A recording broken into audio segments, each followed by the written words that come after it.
À la une, Aretha Franklin, la reine est morte, longue vie à la reine. Toute la presse américaine a rendu un hommage à la reine de la soul disparue ce jeudi 16 août 2018.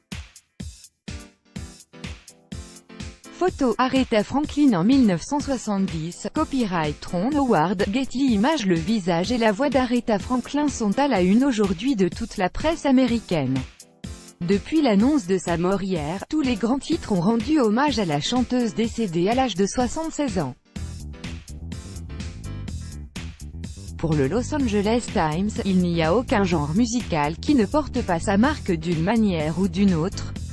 Aretha Franklin était bien plus que la reine de la soul, écrit Eugène Robinson dans le Washington Post. Elle n'était pas chanteuse d'opéra, mais a brillé lors des Grammy Awards en 1998 lorsqu'elle a entonné l'aria de Puccini. Elle n'était pas chanteuse de jazz, mais ses interprétations de Love for Sale ou Misty sont considérées comme des références en la matière. Elle n'était pas chanteuse de gospel, mais je défie quiconque de l'entendre chanter Precious Lord et de ne pas ressentir l'esprit divin. Une nouvelle controverse, signée Donald Trump. La presse américaine a réagi ce matin suite à la dernière décision controversée prise par Donald Trump. Le président américain a révoqué hier l'habilitation secret défense de l'ancien chef de la CIA, John Brennan, un ex-conseiller proche de Barack Obama, fréquemment critique envers Donald Trump. John Brennan se servait de ce privilège pour semer la discorde et le chaos au sein de l'administration américaine, a déclaré le président américain. Quel est l'intérêt d'être président si on ne peut pas utiliser les outils du gouvernement pour punir les critiques, se demande ironiquement le New York Times.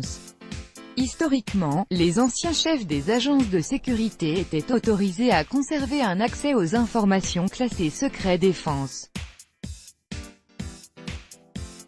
Mais la Maison-Blanche a signé la fin de cette tradition, estimant que les antécédents de John Brennan jetaient un doute sur son objectivité et sa crédibilité.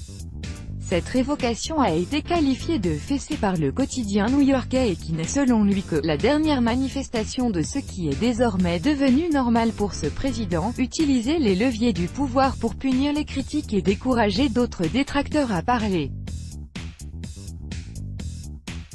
Une certaine conception du poste de président qui fait dire à l'éditorialiste David Ignatius dans les pages du Washington Post, un pas de plus vers l'abîme, le cardinal Wuerl doit partir. Après 2 jours de silence, le pape François a réagi au scandale de pédophilie qui touche l'église en Pennsylvanie.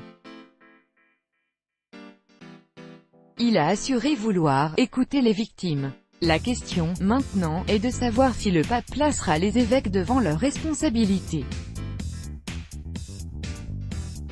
Une question à laquelle répond, sans détour, Mark Thiessen dans le Washington Post. Le cardinal Wuerl doit partir.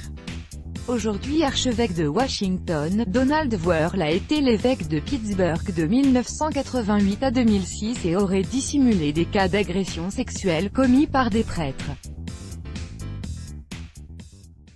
Une enquête des services du procureur de Pennsylvanie, publiée mardi, a mis au jour des abus sexuels perpétrés par plus de 300 prêtres prédateurs.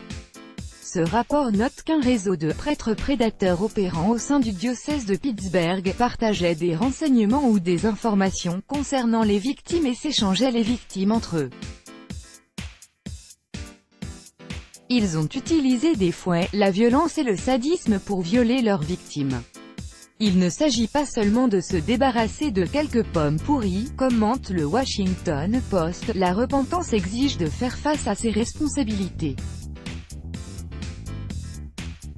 Et la responsabilité exige la démission. En Argentine, l'étau se resserre autour de Cristina Kirchner. C'est une information à lire dans le quotidien Clarín. 15 jours après le début de ce scandale, l'homme d'affaires Gabriel Romero a reconnu devant les tribunaux qu'il avait versé des pots de vin, près de 600 000 $, au gouvernement de Cristina Kirchner. Objectif selon le quotidien, que l'État continue de lui céder l'exploitation d'un canal hydraulique. Les sénateurs examinent en ce moment la demande de perquisition du juge Claudio Bonadio chez l'ex-présidente Cristina Kirchner. La réponse devrait tomber dans la journée. Une manifestation d'étudiants au Honduras violemment réprimée. La police hondurienne a réprimé jeudi à Tegucigalpa une manifestation de centaines d'étudiants qui réclamaient une baisse des tarifs de transport. Ils étaient 1000 selon la presse hondurienne, 1000 étudiants à avoir érigé des barricades sur un boulevard de la capitale.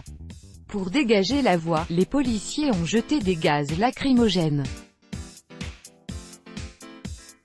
Un homme a dû me donner de l'eau parce que je n'arrivais plus à respirer. Pourtant ce n'était pas mal ce que nous faisions, raconte un jeune étudiant dans le quotidien La Prensa. De nombreux établissements scolaires partout dans le pays sont occupés depuis plusieurs jours pour obtenir du gouvernement une baisse des tarifs de transport pour les étudiants, les personnes âgées et les femmes enceintes.